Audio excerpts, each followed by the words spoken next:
Old saying found in many wisdom traditions. The greatest prison has no walls. At first, it sounds impossible. How can a prison exist without stone, without iron bars, without locks and chains? Yet, if you look carefully at the lives of people around you, you may discover that many are trapped inside prisons no one else can see.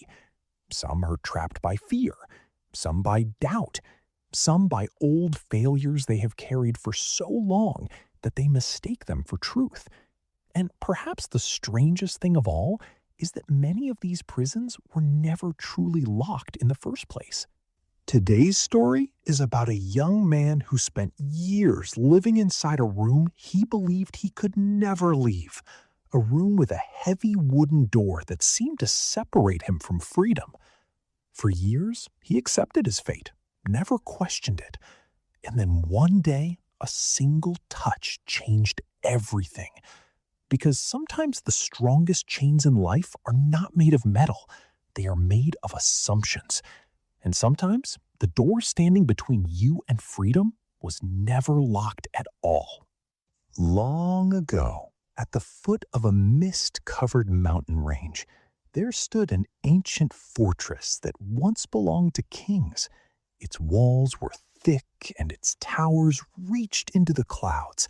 And though its glory had faded, people still spoke of it with respect.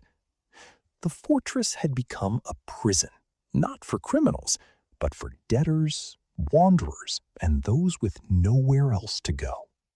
Among them was a young man who arrived at 18, poor, alone, and desperate after losing his family farm in a drought. One stormy night, he collapsed near the gates, and the guards brought him inside.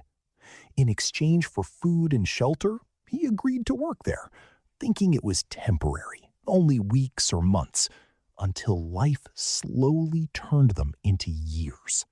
One day, he was placed in a stone room deep inside the fortress.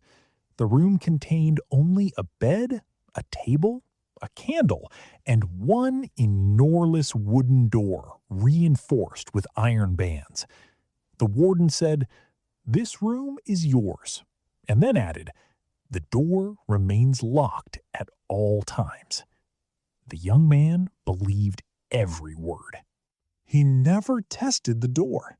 He never questioned it. Everyone treated it as locked, so he accepted it as truth. Over time, the fortress became familiar. The room became comfortable, and the idea of freedom slowly faded like a distant dream. Sometimes he heard stories of cities, markets, valleys, and oceans beyond the walls, and for a moment his heart would stir. But the thought always returned. It doesn't matter. The door is locked. Years passed. Then one winter evening, an old man arrived.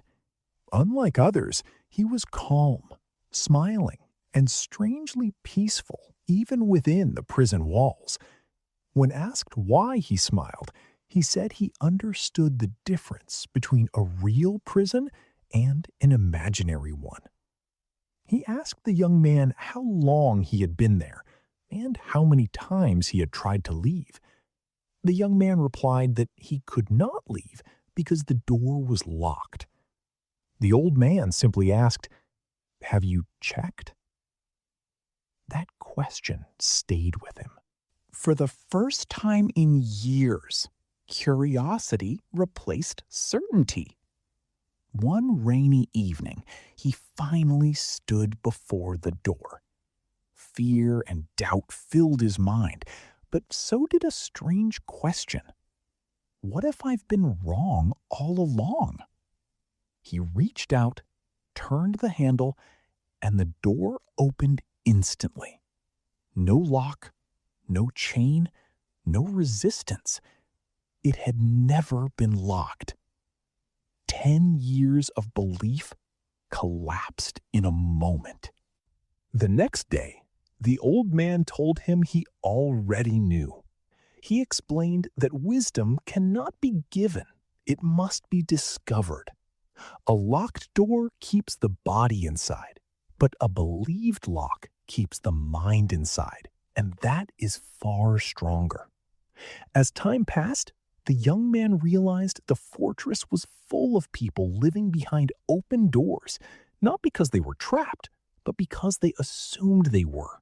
Some had stayed for decades without ever testing the handle. He began to see a deeper truth. The real prison was not made of stone, but of belief. People lived inside limits they never questioned, limits built from fear, failure, and assumption. The young man eventually left the fortress, not in anger, but in gratitude. And later, he became a teacher who shared one lesson with everyone he met. What door have you stopped testing? He taught that while some doors are truly locked and some challenges are real, many barriers exist only because we never test them. A closed door is not proof of a locked door. A past failure is not proof of future failure. A belief is not necessarily truth. Freedom, he said, often arrives quietly.